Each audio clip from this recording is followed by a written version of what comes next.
There was no light, no doorbell, just an old house buried in the woods, reeking of rot. One man danced like he was possessed. The other kept watching me from behind a wall, never showing more than one eye.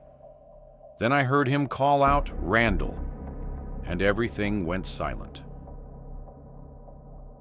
This was supposed to be one of my final deliveries of the night, maybe even the very last. At the time, I was working at a pizzeria called Leonardo's. That night, one of my managers, Frank, was on shift with me. He was the one in charge of assigning deliveries.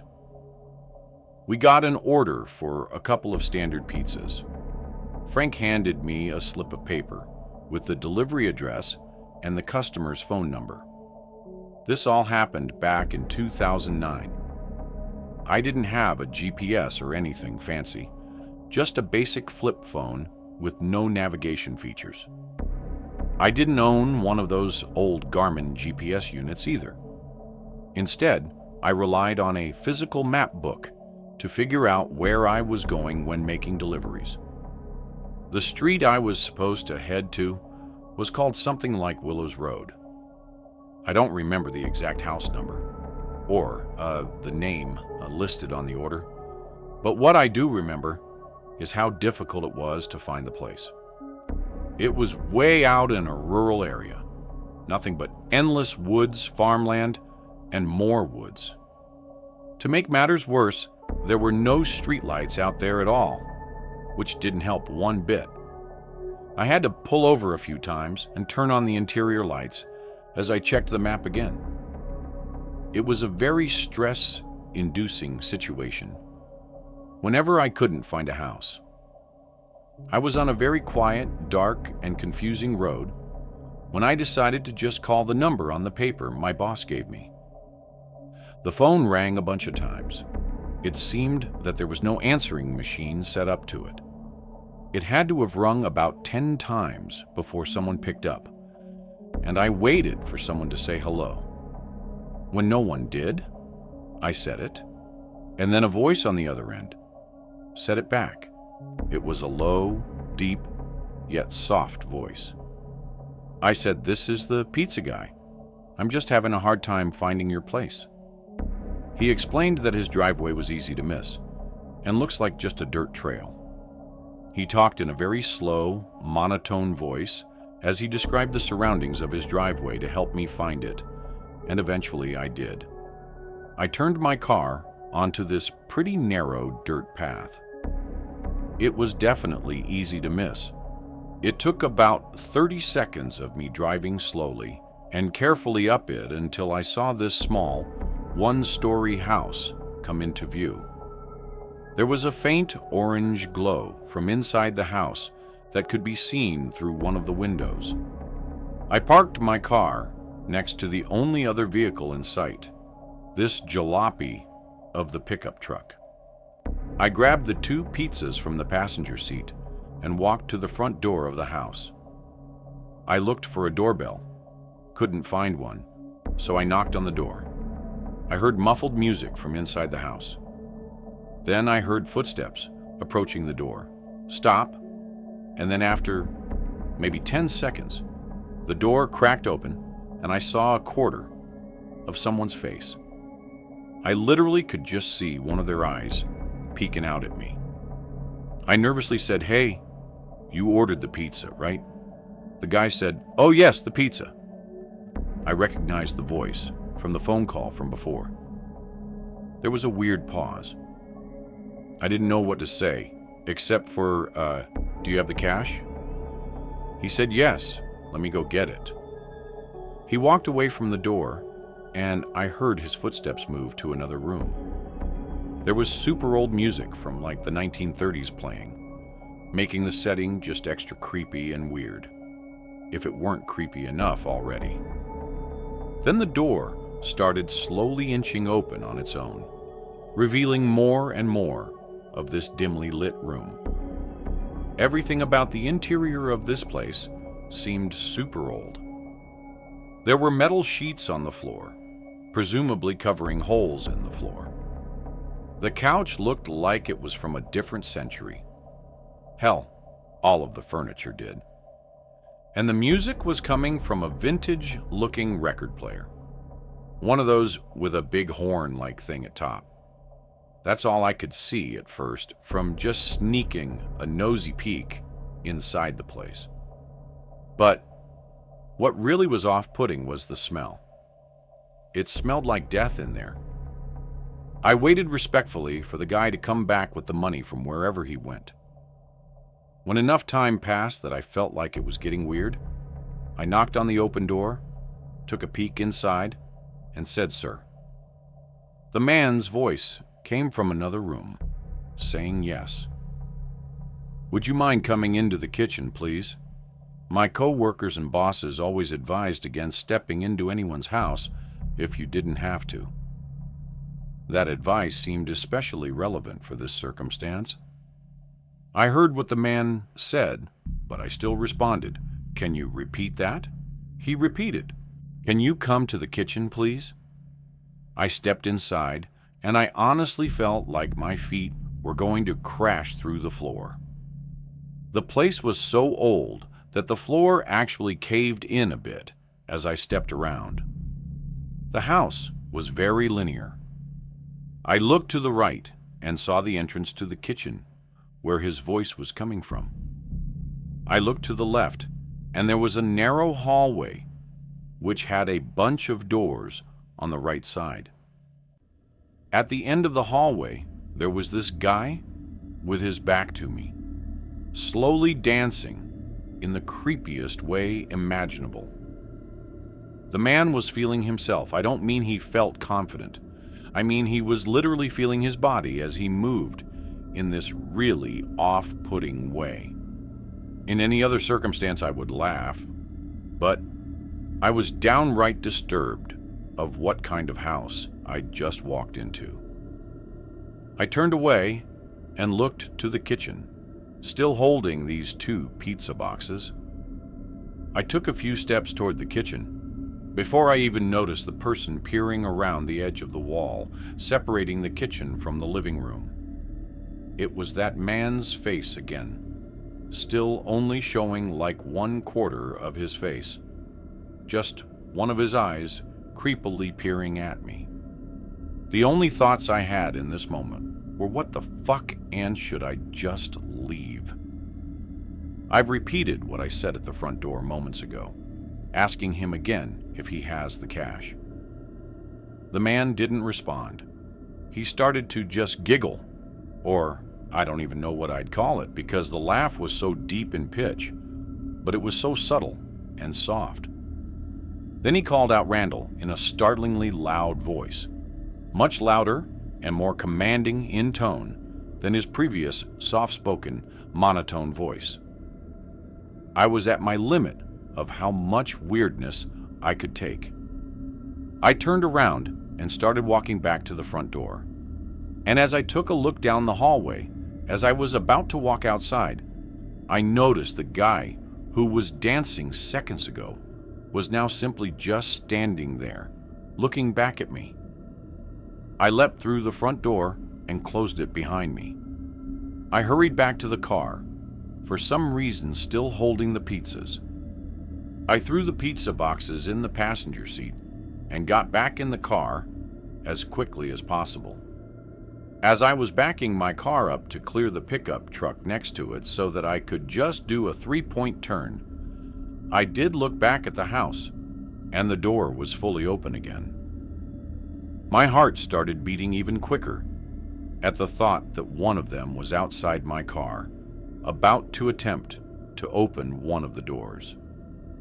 Maybe they were, and I'll never know.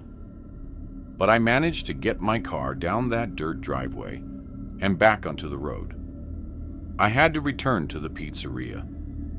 I called Frank to let him know what happened. He wasn't mad at me. When I got back to the pizzeria, everyone laughed when I told him what happened.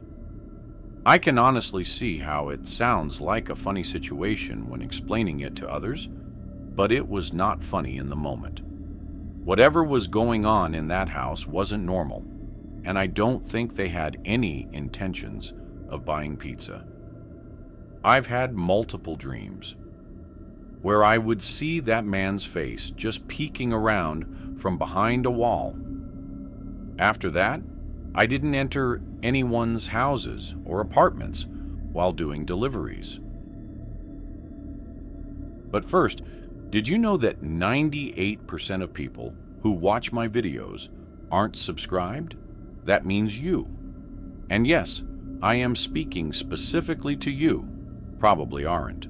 So now would be a great time to leave a like on the video and subscribe.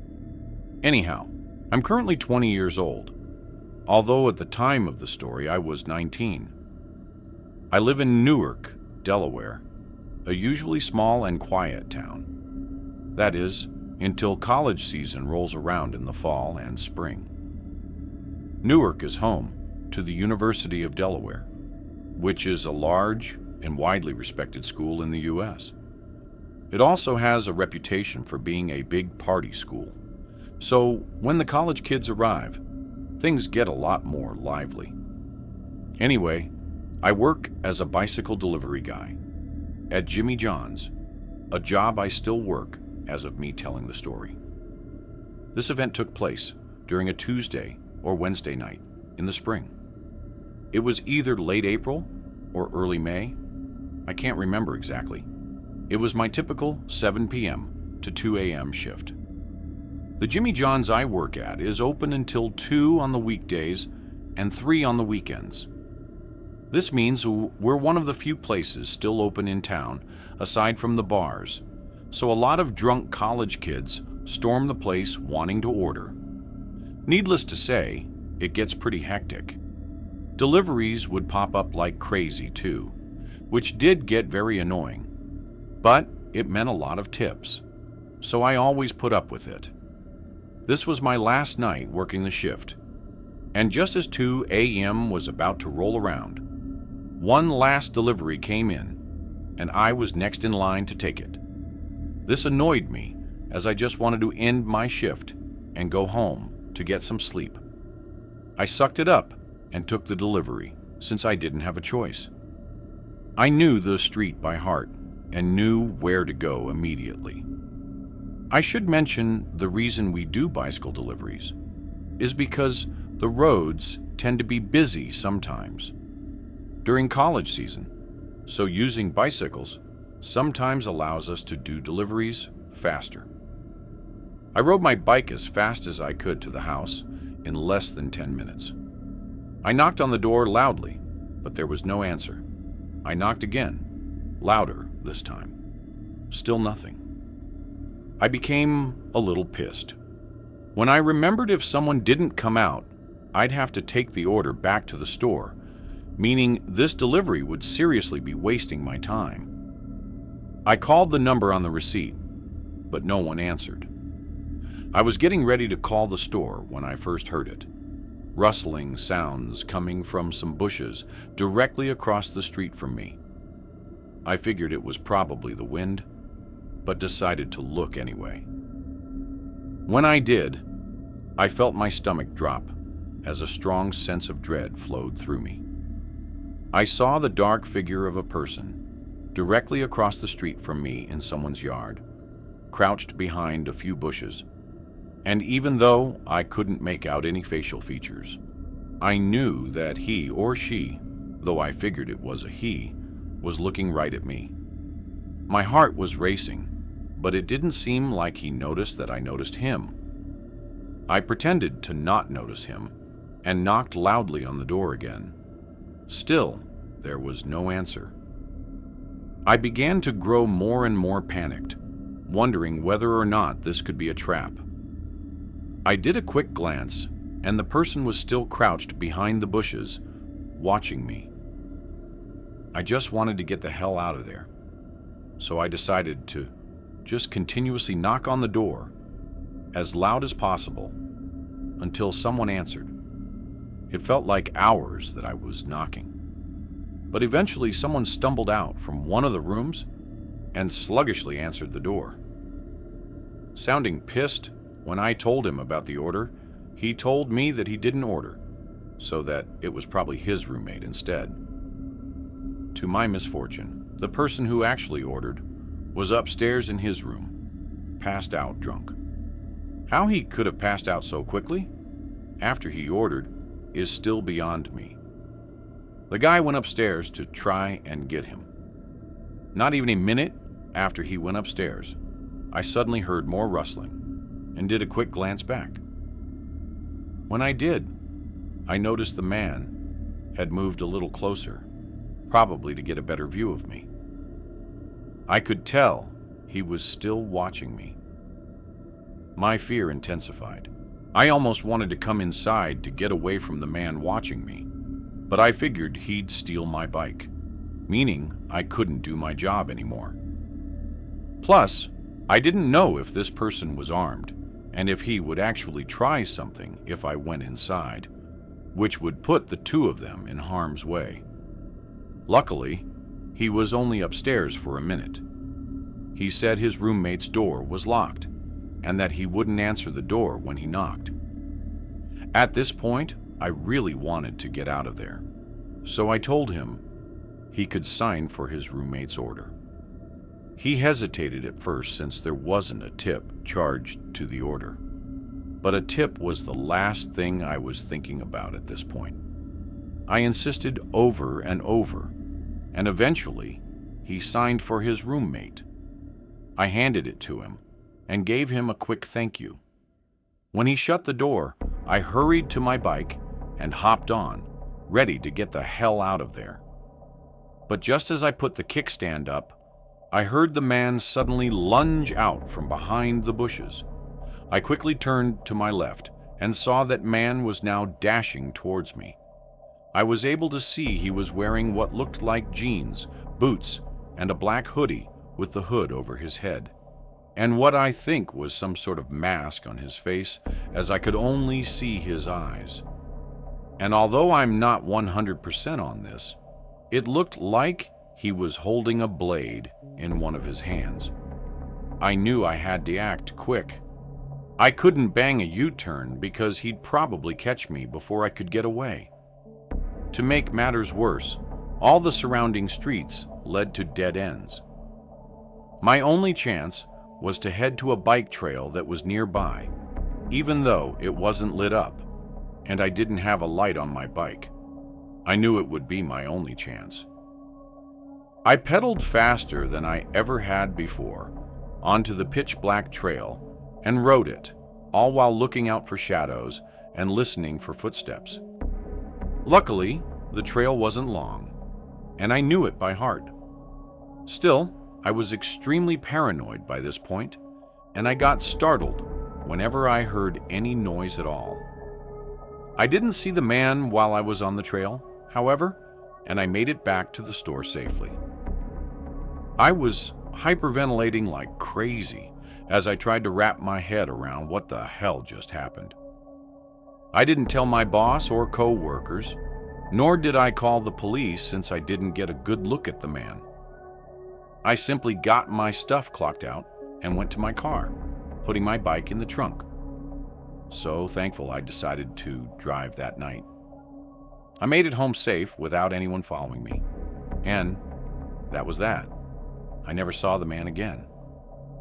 I don't know what he wanted, whether he wanted to rob me or worse.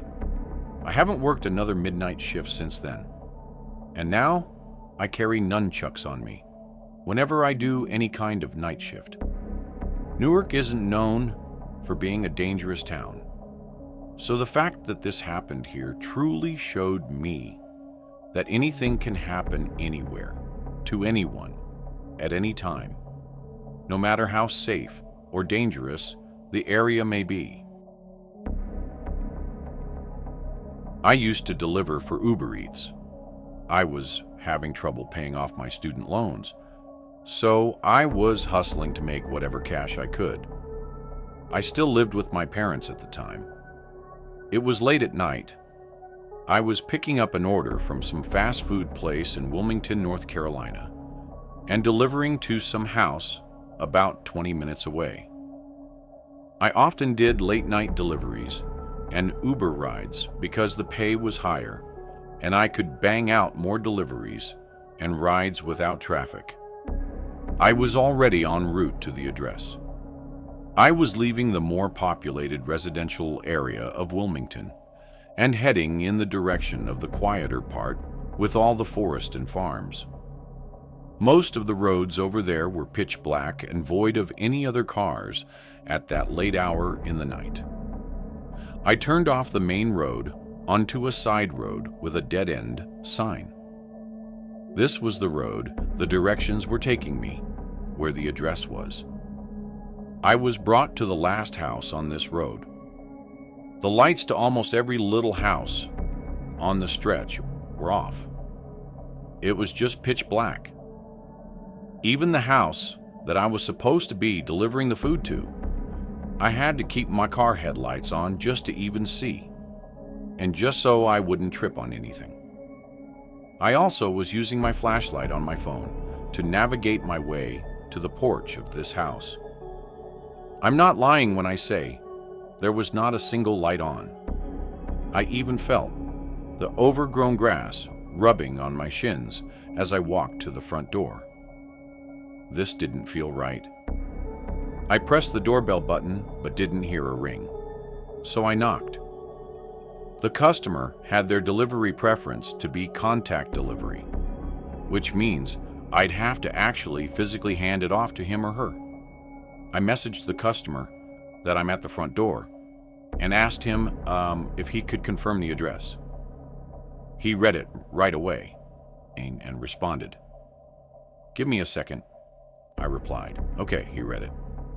I waited in the dark, looking at the windows of the house, waiting for a light inside to turn on. I was thinking, there's no way this is the right house. I followed up again, asking him if he could type out his address. He started typing. It took a while before he sent a message saying, "I see you, you're at the right house." The next thing I realized was that there were no cars anywhere. This was making no sense. I asked the customer to confirm what kind of car he sees outside. He replied that he sees my light. Well, that pretty much confirmed that I was at the correct address, but it didn't make this any less sketchy. I started to just inch away from the door to the house, just because I didn't want to be on top of it as they opened the door. But the door never opened, no matter how many times I messaged the customer on the Uber Eats app.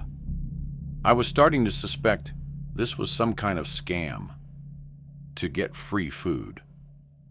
Then I heard a voice come from outside in the darkness surrounding me. It was a male's voice calling over here. I started to wave my flashlight all over the place, trying to reveal whoever just said that. I said out loud, "I'm leaving the food on the front porch over here." I didn't know who I was talking to, nor could I see them. I was terrified I was about to be attacked, so I walked back to my car, not trying to draw attention by running. When I got to my car, I heard this distinct air leaking sound that I could immediately recognize to be the sound of air leaking from a slashed tire. I took a look and saw that bolted tires on the left side of the car were slashed and leaking air. I could only assume in the moment that the two tires on the right side had also been slashed. I got into the car and locked the doors first thing. All four tires showed low tire pressure warnings on the dash. Panic started to set in. I was deciding on whether to call the police and wait in the car or making a run for it into the dark to a nearby house. I was about to pick the second option. I turned off the headlights on my car and was about to get out of the car, but I noticed someone standing outside my window. I screamed my soul out, and then I realized that there were at least 4 people standing outside of my car, one at every window. They all had on masks covering their faces. I was surrounded. One of them yelled at me to get out of the car now. I didn't know if one of them had a gun or not, and I knew that if they did, by the time I'd turn on the car and attempt to drive away with 4 flats, I'd have been shot dead already.